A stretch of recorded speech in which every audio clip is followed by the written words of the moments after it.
আবেগ, স্লোগান, উচ্ছ্বাস। রবিবার মানে আজ 21শে জুলাইকে কেন্দ্র করে তৃণমূল কর্মীদের গলায় অনেক কিছুই ধরা পড়েছেও। তার মধ্যে কোথাও মন খারাপ, কোথাও ক্ষোভের সুরও কিন্তু উঠে এসেছে। লক্ষ্মীর ভাণ্ডার থেকে বার্ধক্য ভাতা, কৃষক বন্ধু থেকে সমুদ্র সাথী, তৃণমূলের আমলে একাধিক প্রকল্প চালু করেছে রাজ্য সরকার। প্রকল্পের সুবিধা নিয়ে বিরোধিতায় মাঝে মধ্যেই অভিযোগ ওঠে, বিরোধীরা অভিযোগ করেন আমরা জানি। কিন্তু রবিবার কলকাতায় 21-এর সভায় যোগ দিতে এসে প্রকল্পের টাকা নিয়ে ক্ষোভ উগরে দিলেন কর্মীদেরই একাংশ। তাদের অভিযোগ, প্রকল্প থাকলেও তারা ভাতা পাচ্ছেন না।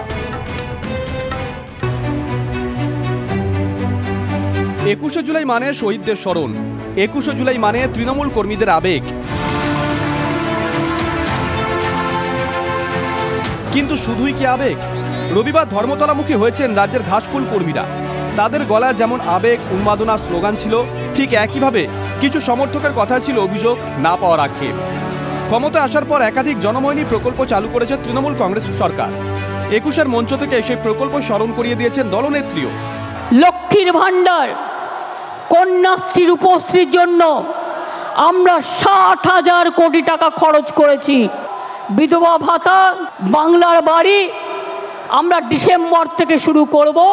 যেখানে মুখ্যমন্ত্রী বারবার বিভিন্ন ভাতা, বিভিন্ন প্রকল্পের কথা স্মরণ করিয়ে দিচ্ছেন, সেখানে খোদ তৃণমূল কংগ্রেস কর্মীরা সেই ভাতা থেকে কেন বঞ্চিত হচ্ছেন?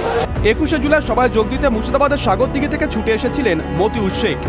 নেত্রীর বার্তা যেমন শোনাচ্ছিল, ঠিক একইভাবে কিছু অভিযোগের সঙ্গে নিয়ে এসেছিলেন মতিউর। অভিযোগ বলতে লোকে গরিব মানুষ, প্রচুর গরিব মানুষের ভাতা বন্ধ হয়েছে। একবার দুবার ঢোকার পরে ভাতা বন্ধ হয়ে গেছে।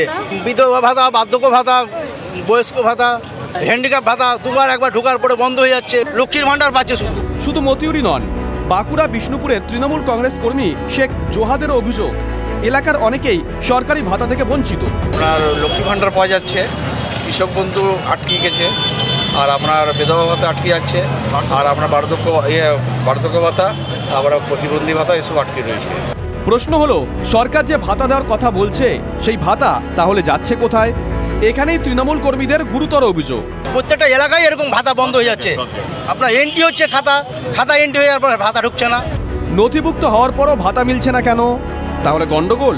তৃণমূল কর্মীরা বলছেন, ভিডিও নিয়েছে, তারপরে তো বলছে এখনো টাকা ছাড়ছে না মোদী সরকার। পঞ্চায়েত সমিতির যে আমাদের সভাপতি, তাকেও বলেছি যে এই ব্যাপারটা নিয়ে ভাবেন, কেউ ভাবছে না। বিধায়ক বাইরন বিশ্বাস, সেও কিছু বলছে না। মতিউর জোহারদের জোর আবেদন, দেখা হবে না, কিন্তু আপনাদের মাধ্যমে আমরা এই খবরটা দিদির কাছে পৌঁছাতে চাই।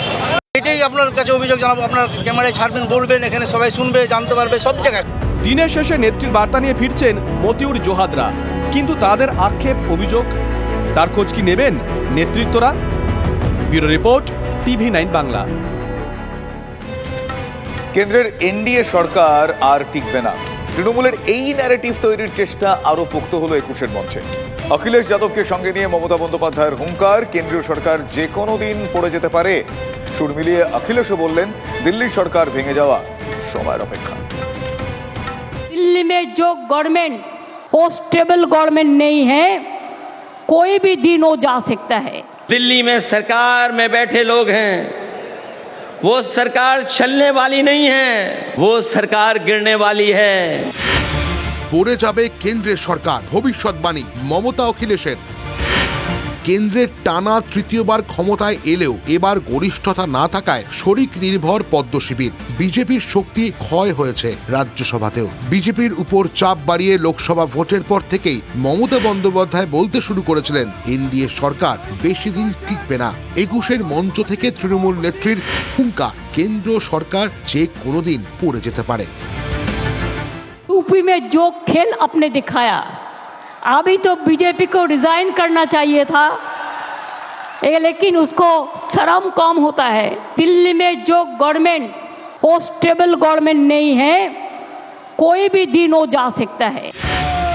80 আসনে উত্তরপ্রদেশে এবার একাই 37টি আসন পেয়ে বিজেপিকে ধাক্কা দিয়েছেন অখিলেশ। নিজের রাজ্যের প্রসঙ্গ টেনে সমাজবাদী পার্টির সভাপতির দাবি, যারা দিল্লিতে ক্ষমতায় তারা অতিথি, সরকারের পতন অনিবার্য।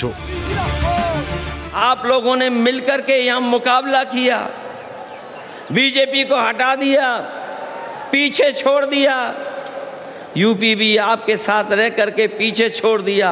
दिल्ली में सरकार में बैठे लोग हैं, वो सरकार चलने वाली नहीं है, वो सरकार गिरने वाली है।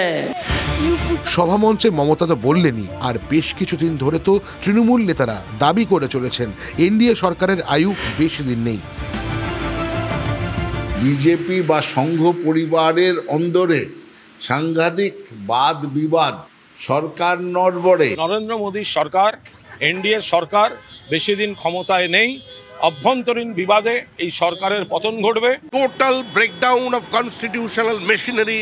পশ্চিমবঙ্গের সংবিধান নেই, যুক্তরাষ্ট্রীয় ব্যবস্থা নেই, 19 ইস্তফা দিন। বিজেপির উপর চাপ বাড়াতে সরকার টিকবে না এমন ন্যারেটিভ তৈরির কৌশল নিল তৃণমূল। সরকারের স্থায়িত্ব নিয়ে শুধু প্রশ্ন তোলা নয়, মমতার ইঙ্গিতপূর্ণ মন্তব্য যারা এনডিএর সঙ্গী তাদের একাংশ কিন্তু ভোগাতে পারে। দিল্লি সফরের আগেই নরেন্দ্র মোদী সরকারের বিরুদ্ধে সুর চড়ালেন মমতা বন্দ্যোপাধ্যায়, অখিলেশ যাদব। এই বার্তার মধ্যে দিয়ে কোথাও একটা এনডিএ সরকারের ওপর চাপ বজায় রাখার কৌশল নিলেন মমতা বন্দ্যোপাধ্যায়। সাক্ষী থাকলো 21শে জুলাইয়ের মঞ্চ। ক্যামেরায় সুদীপ গুছাইতের সঙ্গে সৌরভ গুহ, TV9 বাংলা, কলকাতা। আবারও দিলীপ ঘোষের মন্তব্যে বিতর্ক উস্কে গেল। আমরা সংগঠন জানি, আন্দোলন জানি, কিন্তু ভোট করাতে জানি না। বাঁকুড়ায় দলীয় বৈঠকে ফের আত্মসমালোচনার সুর দিলীপ ঘোষের কণ্ঠে। লোকসভা নির্বাচনের পর থেকেই দলের নেতাকর্মীদের নিয়ে একের পর এক বোমা ফাটিয়েছেন প্রাক্তন বিজেপি রাজ্য সভাপতি। গতবারে আমাদের লড়াইয়ের ফলেতে ৭৭ আমরা পৌঁছেছিলাম। আশা করেছিলাম 100 বেশি সিট পাবো, সরকার হয়ে যাবে। সাধারণ মানুষ বলছিল, পুলিশ কর্মচারী ধরে নিয়েছিল আমরা জিতবো, কিন্তু হয়নি। তার মানে কোথাও আমাদের ফাঁক আছে, আমাদের অভিজ্ঞতা কম আছে। আমরা সংগঠন জানি, আন্দোলন জানি, কিন্তু ভোট করাতে জানি না। ভোট কী করে করাতে হয় সেটা জানতে হবে, শিখতে হবে। প্রত্যেক নির্বাচন থেকে অভিজ্ঞতা সঞ্চয় করে আগামী নির্বাচনে যাতে ভালো করা যায় তার চেষ্টা করতে হবে।